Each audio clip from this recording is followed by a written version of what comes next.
Osiyo chempionatini bombardiri, arablar, saudlar, xitoylarning kushandasi. Ayniqsa jahon chempionatiga chiqishimizga g'alaba golini sen urganding, to'g'rimi? 2-1 bo'lgan. Osiyo kubogida Xitoyga urgandik. Uka, yorib olding, malades. Inna lillahi. Lekin bitta narsani ayt, nimaga uni shapaloq qo'yding ukajon?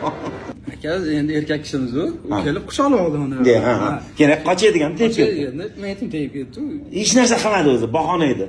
Qisqasi uka, bilib qo'y, xalq seni qo'llab-quvvatlaydi, jigarim. Xudo xolasa, ko'p emas, 4-5 yildan keyin shu Manchester United bormi, Chelsea, Barsa, Reallarga nasib qilib o'ynab yurganingda shunday oldinga kelib turib bunday qilib, ukajonim, bu senga deb bunday hadya qilganimda bor. Kommentariyada negativlar, Abdurahmon o'zi eng kuch egalariga oldiga borib oladi, paxta qo'yadi, bunaqa deb turib, hali negativlar tashlasin, shunaqa darajaga ko'tarilib ketding. Kelishdingmi ukajon? Kim nima desin, siz qalbimizdasiz aka. Krasavchik. Olg'a O'zbekiston. Tak, Aslbekni qo'llab-quvvatlab Yurichani qizartirib qo'yamiz. Uka, sen bilan kollaboratsiya qo'yaman videoni. Rozimisan? Rozi. Bosamiz.